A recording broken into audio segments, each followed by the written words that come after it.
Olá, meu amigo, minha amiga, seja muito bem-vindo a mais um editorial aqui do nosso canal. Esse é o segundo editorial do dia, da hora do almoço. Que Deus te dê uma mesa farta e repleta de bênçãos. E hoje o nosso canal está cheio de informação. E a gente já começa trazendo para vocês informação sobre Anderson Torres. Temos duas matérias sobre o Anderson Torres.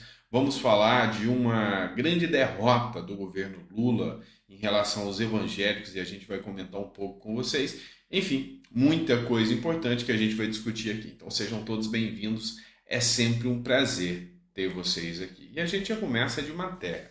Trago para vocês uma matéria que foi publicada na Band Jornalismo no Instagram. O ministro Anderson Torres, daqui a pouco, ele vai prestar depoimento à Polícia Federal, ainda hoje, tá? Segunda-feira, dia 8. A Polícia Federal deve ouvir nessa segunda-feira, dia 8, o ex-ministro da Justiça e secretário de Segurança do Distrito Federal, Anderson Torres. O depoimento está marcado para daqui a pouquinho, às 2h30 da tarde, na sede da Polícia Federal em Brasília. Quais são as acusações que são feitas em relação a Anderson Torres nessa oitiva dele na Polícia Federal? Segundo consta a denúncia enviada contra ele, ele fez com que a Polícia Federal fizesse um trabalho de blitz durante o período eleitoral. E, segundo eles fizeram isso para parar os petistas que iam votar. Tá, mas o petista ou o bolsonarista, ele anda com um cartaz? Uma ou outra pessoa é que tinha uma roupa ou uma camisa do Brasil ou uma roupa vermelha do PT com a boa estrela e o boné do Che Guevara. Aí nesse caso você vai saber a diferença entre quem é PT e quem é Bolsonaro. Mas a realização de blitz nesse dia, por ter tido um efetivo maior, é uma denúncia que é feita contra Anderson Torres, dizendo que ele tentou interferir no processo eleitoral. E você, o que você acha disso? Acha que foi realmente uma interferência no processo eleitoral?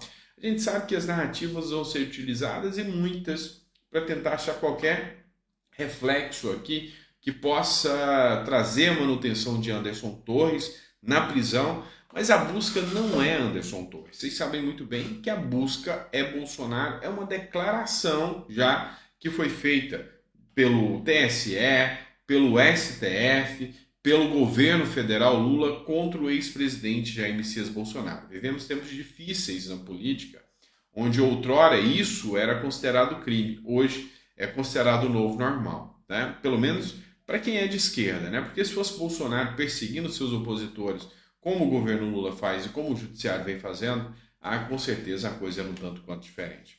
E a gente continua com o Anderson Torres, e dessa vez o editorial que eu trago para vocês é do antagonista, tá, pessoal? A Polícia Federal parte para uma nova investida contra Anderson Torres agora. A corporação abriu um processo administrativo contra o ex-ministro, que está preso desde o início de janeiro, pessoal. Então, desde janeiro, logo depois dos atos do dia 8, o Anderson Torres já se encontra preso.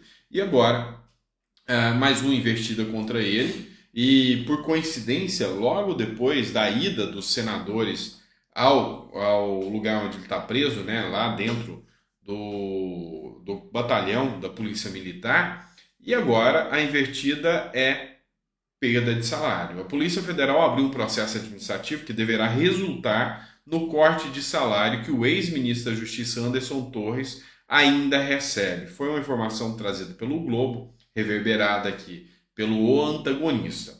A remuneração como delegado da corporação é de cerca de R$30 mil mensais. Num segundo momento, ainda de acordo com o jornal Carioca, Torres deverá ser expulso da Polícia Federal também. O ministro Alexandre de Moraes do Supremo Tribunal Federal manteve, na sexta-feira agora, a prisão de Torres no batalhão da Polícia Militar, onde ele está desde o início de janeiro. O que eu posso dizer para vocês sobre essa questão da prisão do Anderson Torres e principalmente sobre essa questão absurda que é a perda dele agora? Dentro do direito brasileiro, nós temos algo que se diz o devido processo legal, ou seja, uma pessoa não pode ser considerada culpada até o trânsito final do processo. Está lá, é o princípio da presunção de inocência. E a pessoa ser mantida presa por questões políticas e não jurídicas, porque juridicamente falando, é concursado, fugir não vai, tem domicílio próprio, tem profissão, não tem condenações, não tem nada que desabone a liberdade de Anderson Torres, que seja com a tornozeleira, que seja, mas não tem nada que desabone. Você vê no Brasil casos em que pessoas confessas, réus confessos, vão, se apresentam e são liberados no outro dia. No caso de Anderson Torres, todo mundo sabe que a conotação é política. Todo mundo sabe. Então, assim, não faz sentido, não tem razão de ser essa prisão de Anderson Torres. Pois é, vou trazer uma cena aqui para vocês. O pessoal resolveu se manifestar de novo. Então, nessa manifestação, eles gritavam pedindo liberdade. E nessa manifestação, poderia ter sido de frente ao quartel. A guarda presidencial chegou, desceu a borracha em todo mundo e levou um monte de pessoas presas. Pode parecer que eu estou falando dos fatos de manifestações contra o governo Lula aqui no Brasil, mas não é não. Isso aqui é de um dos amigos e grandes aliados de Lula lá em Cuba. Protestos em Cuba terminam em confronto e prisões. Vídeos divulgados por grupos de direitos humanos mostram forças de segurança do país atacando e prendendo manifestantes que gritavam palavras de ordem. O que eles gritavam? Liberdade. Então, pense um pouco mais, que amanhã pode ser você. Ou já hoje, né? Para hoje, alguns já têm essa realidade aqui no Brasil. A cidade cubana de Caimaneira, no leste da ilha, foi palco de protestos que terminaram em confronto com agentes do regime na noite de sábado. Eu acho que até a partir de agora a gente pode parar de falar governo e começar a chamar regime Lula, né? Porque a semelhança é grande demais, né? E ainda, segundo Lula, Cuba é o país que mais se desenvolveu aqui na América, né? Na América do Sul, então, e Central. Então, assim, a gente vê isso aí acontecendo de forma, sabe, vexatória e vê o Brasil indo por esse caminho. Vídeos divulgados por grupos de direitos humanos, e aqui foram direitos humanos mesmo, e dissidentes do regime, mostram agentes da Força de Segurança do Brasil atacando e prendendo manifestantes que gritavam palavras de ordem a favor da liberdade.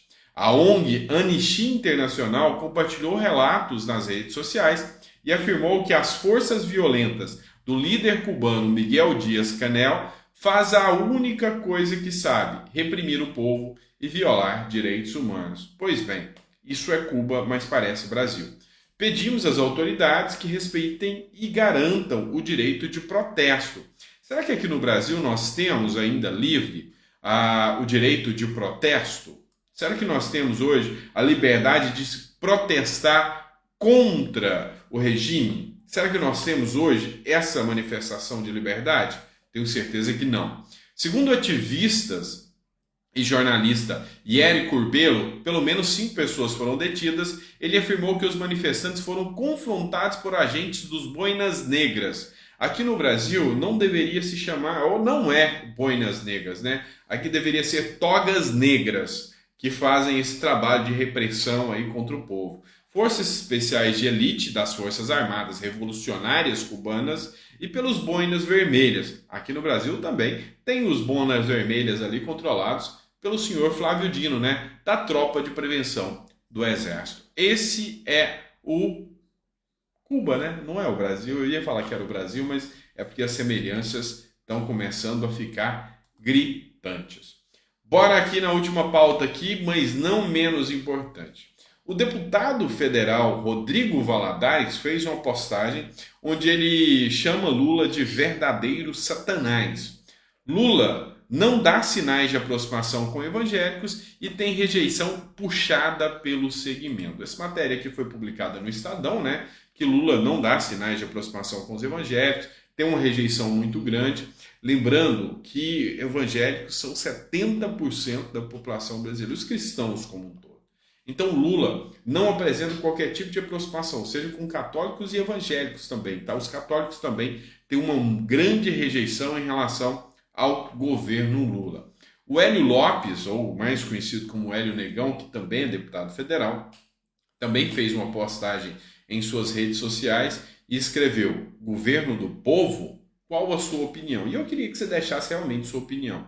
Ele trouxe aqui uma matéria do Globo dizendo: o governo deixa evangélicos de fora do conselhão.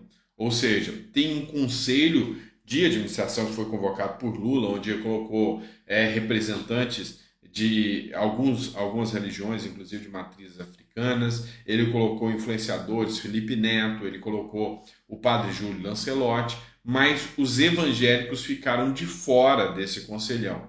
E a única liderança religiosa entre os integrantes do colegiado é o padre Júlio Lancelotti, da Pastoral Povo da Rua, um militante de esquerda, e vocês sabem disso. Então, assim, teve uma revolta muito grande por parte dos evangélicos e, com toda certeza, há ainda uma grande força evangélica no Brasil que é contrária ao governo Lula. E isso aí, quando a gente perde uma base gigantesca, quando a gente caça a briga com uma base gigantesca, como é a base evangélica, a gente sabe que o resultado disso não demora muito, é o impeachment, né? Assim esperamos, não é isso?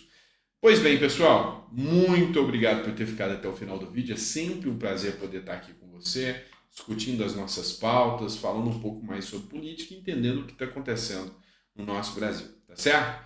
Grande abraço, fica com Deus e até o próximo vídeo. E coloca nos comentários aqui o que você acha que a gente poderia deixar mais dinâmico no conteúdo.